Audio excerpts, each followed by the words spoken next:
The following is an important message from the Bucks County District Attorney. I'm a mom, and just like most moms, I worry about my child. But my worries are probably not the same as most. I'm the mother of a heroin addict. I hate that sound. It could just be a friend, or it could be the phone call I'm dreading. I never know. My eyes fill with tears, my palms are sweating, and my heart is racing. Has she been arrested again? Does she need a lawyer? Was she attacked again? How bad this time? Did she OD? Is she dead? How will we pay for a funeral? Who will care for her kids? Oh God, I'm nauseous. What should I do? What would you do to help your child? Heroin Kills. It is a matter of life and death.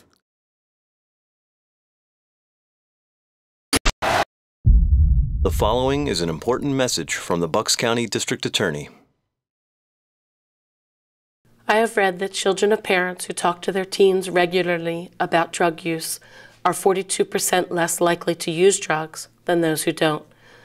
Yet only a quarter of teens report having these conversations. If we could cut our teenagers' chances of using drugs almost in half, I have to wonder why we aren't all talking to our kids more. My husband and I never really talked to our daughter about drugs. I'm sure we had conversations surrounding them, but it certainly wasn't something we did regularly. Having never used illegal drugs in our lives, we thought that we were leading by example. We thought living in a nice, safe neighborhood would shield her from the dangers of drugs, and that being a happy, loving family would give her the confidence to not need a crutch. We thought that being doting, devoted parents who supported her every endeavor would keep her on the right path, but we never regularly talked to her about it. We never told her about having close family members who are themselves addicts made her predisposed to becoming one herself. My daughter is an actively using heroin addict. She didn't start using drugs until the age of 21, when a dentist provided her with Percocet for her toothache pain. 2 weeks later, in the ER with a kidney infection, another doctor gave her more. Most likely, because of her family history, she was almost instantly hooked. She abused the pills for 2 years, and when she was no longer able to afford them, Percocet sells for up to $25 a pill on the street, she changed her drug of choice to heroin, a much cheaper opiate with virtually the same results. I have seen statistics stating that heroin has been proven to be 50% addictive to first-time users. If you are crazy enough to chance it a second time, the addiction rate rises to 75%. To support her habit, my daughter has stolen every single thing of value from our home. All cash that was left lying around was taken. By cash, I mean anything from thousands of dollars to a few pennies. And by lying around, I mean in our wallets, purses, pockets, drawers, change jars, piggy banks, car cup holders, what we thought were clever hiding spots, or even locked in the safe we bought to protect ourselves from our own daughter. Also taken were our wedding bands, multiple TVs and cameras, 2 GPS units, our Easy Passes, a computer, her son's Wii, her daughter's Nintendo DS, an iPad, a vintage bike, rings I inherited from my grandmother, gold and silver wire from my husband's workshop necessary for his work, air conditioners taken right from our windows, and because nothing is sacred to a drug addict, a pearl necklace from my sister who had recently passed away. Most recently, after breaking into my home, she stole a second Wii, bought to replace the first one, and her son's fundraising box of candy to sell on the street. The next week, she hoisted her 5-year-old daughter through an unlocked window 10 feet off the ground and had her unlock my doors and stole, believe it or not, food. You see, drug addicts see the value in everything. Once she was in my house and found nothing of obvious value, she had to get creative. I had just gone grocery shopping and the receipt was on the table. She collected all the food I had bought, brought it back to the store, and used the refund for her drugs. She has maxed out my credit cards, leaving me balances and monthly payments I am unable to pay, ruining my credit. She has written bad checks using my checking account. She once deposited an empty envelope into my account at the ATM, knowing that the bank would allow you a portion of what you claimed to deposit immediately. This caused me legal troubles and a record of fraud with the banks that disallows me to open any new accounts.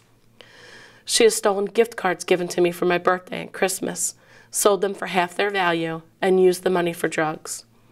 She received food stamps for her children and sold them in the same way before I reported it to welfare and had them taken away from her. She has been fired from every job she has ever had because of her drug use.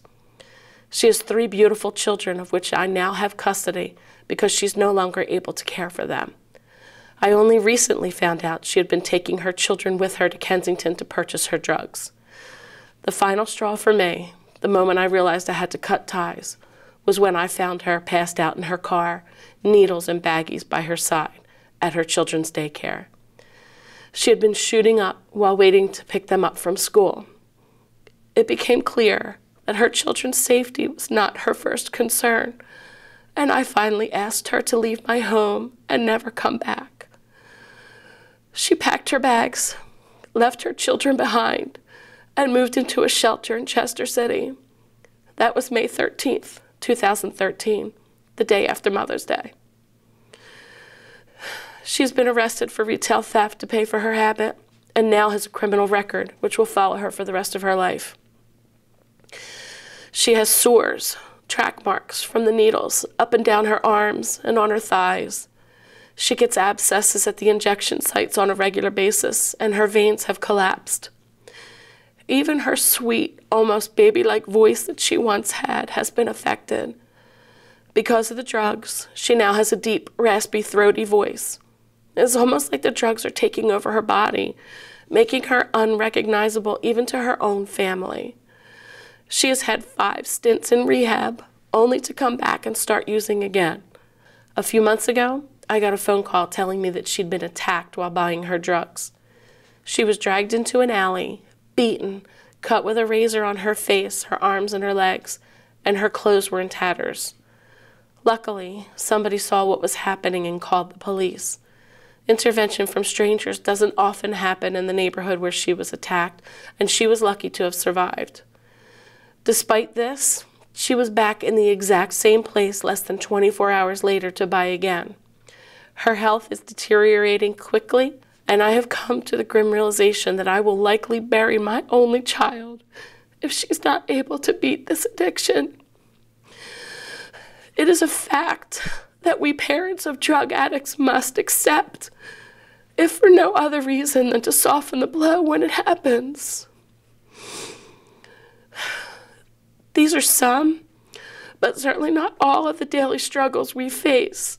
I'm telling you all of this not to get sympathy, but to really shock you, to give you a tiny glimpse into the horrors that drug abuse can bring to your family. Yes, I said your family. Do not consider yourself or your children immune to this. I want to warn you that anybody, absolutely anybody, is at risk to become a drug addict. Forget all the stereotypes that you associate with drug addicts. Stop saying, not my kid and not in my neighborhood. My daughter is the antithesis of what most people think when they hear the words drug addict. She is a white, middle-class, suburban girl living in a stable, 2-parent household. She was an excellent student and was involved in sports and community activities. She was well-liked, popular, and had a huge family that supported her and loved her. She was never abused or molested, and yet, here we are, all because of a toothache. Children of parents who talk to their teens regularly about drugs are 42% less likely to use drugs than those who don't. Yet only a quarter of teens report having these conversations. I am repeating that statement because it bothers me and I want it to bother you. It keeps me awake with a lot of thoughts about what if and why didn't I? I can't go back in time or change how things are now.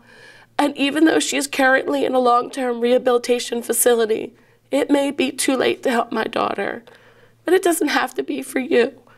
Go home tonight and talk to your children. Do it every night until they're sick of hearing from you. Do it until they understand the risks and the consequences.